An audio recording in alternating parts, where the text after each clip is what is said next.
Welcome back to my YouTube channel the knowledge of medical में आपका स्वागत है। जैसा कि आपको पता है, हमारे यूट्यूब चैनल पर जो भी डिजीज़ होती है इसको मैं एक्सप्लेन करता हूं। अगर आप एक मेडिकल स्टूडेंट हैं और अगर आप मेडिकल स्टूडेंट और अगर चाहते हैं कंपटीशन एग्जाम की तैयारी करना, तो आप बिल्कुल सही चैनल पर आए हैं। और अगर आप मेडिकल स्टूडेंट नहीं हैं तो भी ये वीडियो आपके लिए काफ़ी अच्छा होने वाला है, बिकॉज हम यहाँ हेल्थ रिलेटेड जानकारी आप तक पहुँचाते हैं।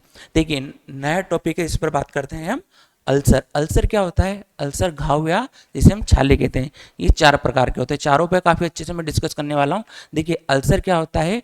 पेट के अंदर जो हमारी लेयर होती है, जो एचसीएल जो बनता है, जैसे हाइड्रोक्लोरिक अम्ल कहते हैं। हाइड्रोक्लोरिक अम्ल की मात्रा ज़्यादा होने से ये जो हिस्सा आप देख रहे हैं ना, ये आपका पेट का हिस्सा है। अब हाइड्रोक्लोरिक अम्ल ज़्यादा बनेगा तो ये जो हिस्सा क्या छिल जाएगा, कट जाएगा, इसमें कटाव हो जाएगा। एक जैसे फोड़ा फुंसी नहीं होता है, लाइक जैसे जलन जो होती है, तेजाब जलन से जो जलन हो जाती है, कच्चा क्षेत्र जो जल जाता है, उसी प्रकार से स्टमक की जो लेयर होती है वो वहाँ से हट जाती है, उसमें घाव हो जाता है, जिसकी वजह से क्या होता है कि मुँह से उल्टी आती है, स्टूल से भी आपको ब्लीडिंग हो सकती है, इस तरह की चीज़ें हो सकती हैं।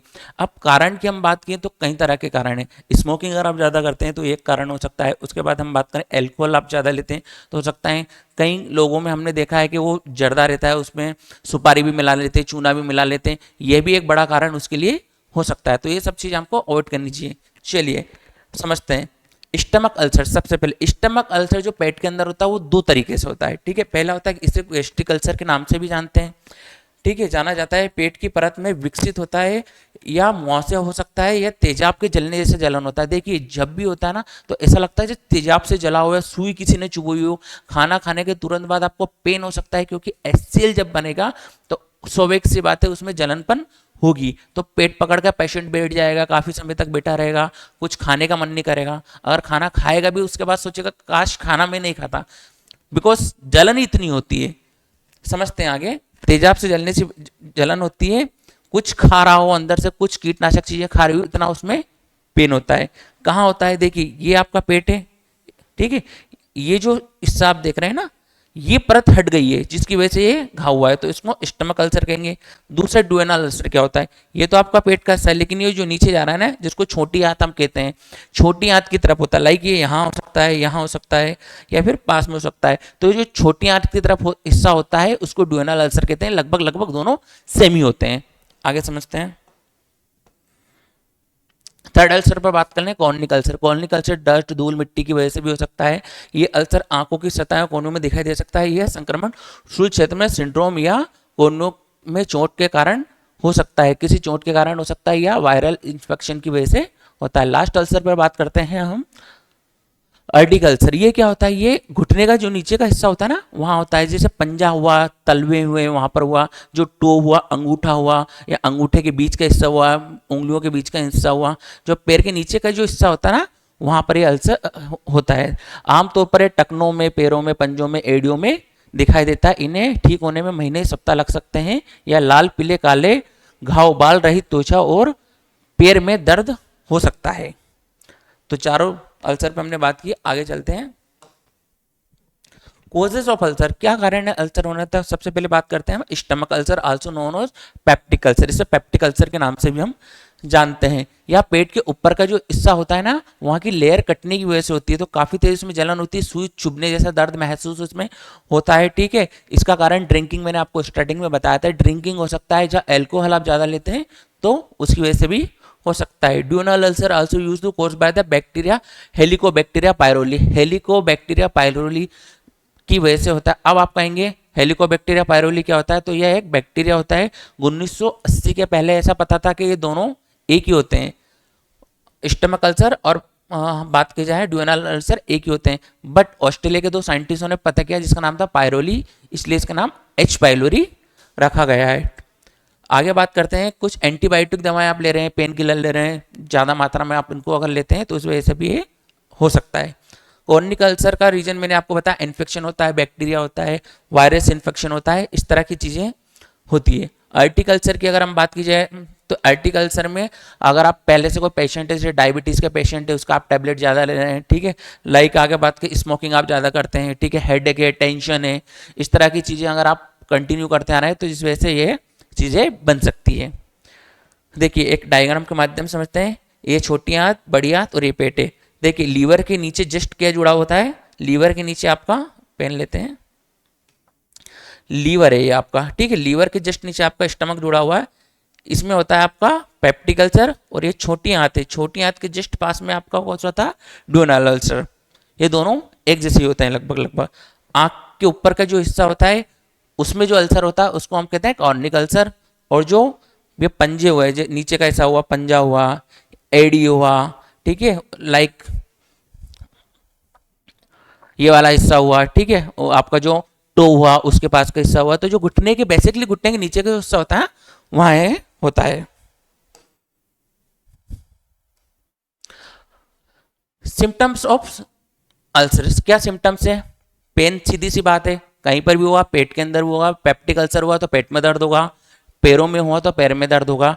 टाइमिंग सबकी अलग अलग रहेगी, खाना खाने के बाद तुरंत बाद होता है तो पेप्टिक अल्सर जिसको हम कहेंगे वो होता है।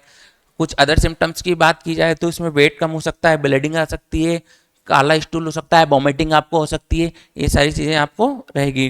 टाइमिंग की बात अगर की जाए तो सबकी अलग अलग टाइमिंग रहेगी। पेट के अंदर कौन सा वाला कौन सा वाला है, पेप्टिक अल्सर है या ड्यूनल अल्सर है, दोनों के लिए अलग अलग ट्रीटमेंट होगा, अलग अलग दर्द आपको महसूस होगा। आगे चलते हैं। डायग्नोसिस ऑफ अल्सर, डायग्नोसिस और अल्सर की बात की जाए तो कि निदान कैसे करें? स्टमक अल्सर के दो चीजें करने के लिए, माफ कीजिएगा तीन चीजें।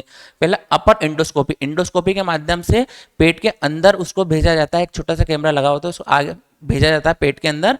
वो क्या करता है, उसका पूरे का शूटिंग लाइक उसका फोटो खींचता है, जिसकी वजह से हमको पता चलता है कि स्टमक में किस जगह पर दर्द है। तो इसके लंबे समय तक परहेज रखने पड़ते हैं, परहेज बहुत ही सटीक रखना पड़ता है, बिकॉज आप जो भी खाएंगे एचसीएल बनेगा, एचसीएल बनेगा तो दर्द भी होगा, तो इसके लिए आपको बहुत ही सटीक क्या रखना पड़ेगा, परहेज रखना पड़ेगा खाने पीने का। पेट की सतह में जांच करने के लिए एक लचीली ट्यूब जिसे सिर और कैमरे में गले से डाला जाता है, या पेट के अल्सर के निदान में सबसे सटीक उपाय होता है। दूसरी बात करते हैं, रेडियोधर्मी के माध्यम से इसको भेजा जाता है। फेफड़ों से निकली हवा, जो फेफड़ों से जो हवा निकलती है उसकी जांच की जाती है, as well as H pylori bacteria की उपस्थिति की जांच की थी। एच पायलोरी कितना है, बैक्टीरिया कितना है, उसकी जांच, और जो फेफड़ों से जो हवा निकल रही है उसकी जांच इसमें की जाती है रेडियोधर्मी द्वारा। लास्ट का बात करते हैं फिजिकल एग्जाम्पल। डॉक्टर पेट की सूजन देखेगा, पेट में कितनी सूजन है वो डॉक्टर जांच करेंगे, उनके हिसाब से उनको क्या लग रहा है, पेट की सूजन, कोमलता, दर्द की जांच हो सकती है, ठीक है। स्टेटोस्कोपी के माध्यम से आवाजें भी सुन सकते हैं। तो बेसिकली तीन जांच होती है, एक पेट के अंदर भेजी जाती है, दूसरा डॉक्टर चेक करेगा, और तीसरा रेडियोधर्मी। क्लियर? ड्यूनल अल्सर की अगर बात की जाए तो लगभग लगभग दोनों में चीज़ें सेम ही होती है। इसमें कुछ फिजिकल एग्जाम में देखा जाए तो डॉक्टर वही पेट की जांच करेगा, निमोनिया की जांच करेगा, उसके हिसाब से ट्रीटमेंट आपका किया जाएगा। लैब टेस्ट की बात करें तो लैब इसमें एच पायलोरी की जांच की जाएगी, रक्त परीक्षण किया जाएगा, दोनों के माध्यम से जो भी चीज़ें निकल के आएगी उस हिसाब से डॉक्टर ट्रीटमेंट आपको सजेस्ट करेंगे।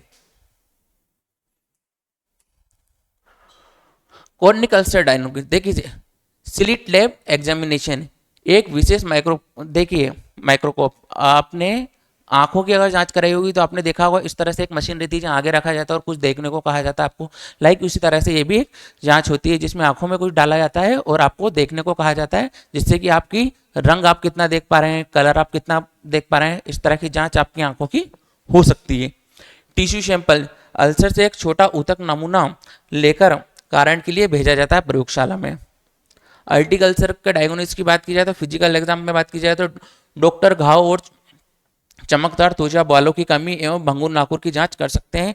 नाखून की जांच हो सकती है आपकी, ठीक है, त्वचा की जांच हो सकती है, घुटनों के पीछे और पैरों में भी नाड़ी की गति एवं महसूस की जा सकती है। नाड़ी मतलब अपनी जो गति है उसको महसूस कर सकते हैं। आगे समझते हैं।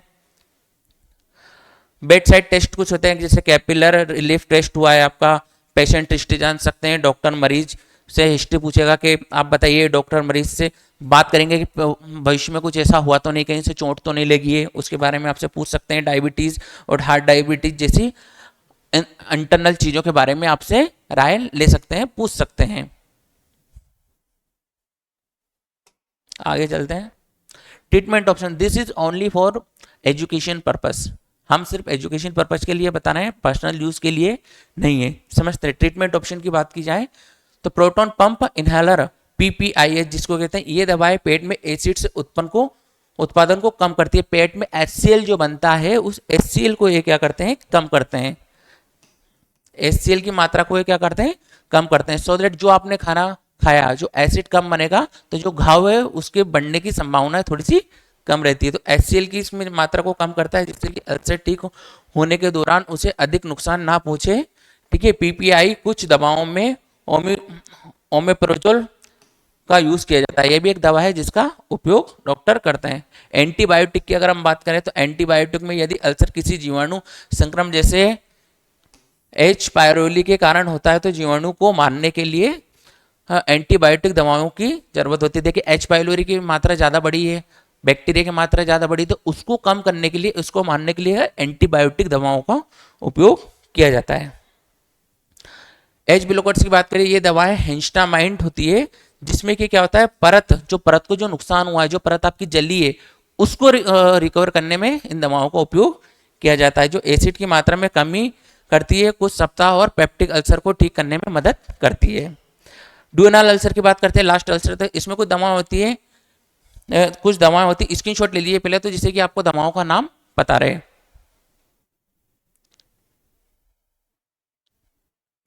लिया, जिसमें कुछ दवा होती है, एमोक्सिसिलिन हुआ है, ठीक है, ये दवा क्या होती है, हिस्टामाइन होती है जो कि H पायरोली संक्रमण का कारण होने वाले पेट में संबंधित ग्रहणियों को इलाज के लिए काम की जाती है। जो पेट से संबंधित है कि सिंपल सी चीजें पेट में है तो H पायलोरी की जांच करेगा और उसके अलावा जो परत को जितना नुकसान हुआ उसको रिकवर करने में इन दवाइयों का मेनली उपयोग किया जाता है।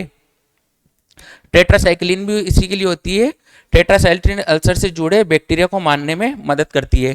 ठीक है, जो कोलेजोल होता है उसको कम करती है। सिंपल सी चीज है, पेट के अंदर अल्सर है, अल्सर किस वजह से होता है, पेट के अल्सर की बात की जाए तो जो HCl की जो मात्रा बढ़ती है वो पेट में घाव उत्पन्न कर देती है, छाला उत्पन्न कर देती है, जिससे कि खाना खाने में दिक्कत आती है, पेशेंट को खूंटी उल्टी होती है, स्टूल से उल्टी होने लगती है, स्टूल जो होता है ब्लैक हो जाता है, ये मेनली रीजन है। उसके अलावा हम बात कर तो कॉर्निक अल्सर जो आंखों में होता है, लास्ट आर्टिक अल्सर जो आपके पैरों में होता है। I hope this is clear to everyone. अगर आपको ये वीडियो अच्छा लगा तो प्लीज़ वीडियो को लाइक कीजिए, सब्सक्राइब कीजिए। मैं इसी तरह के नॉलेजेबल वीडियो आपके लिए हमेशा के लिए लेकर आता रहता हूँ। मिलते हैं।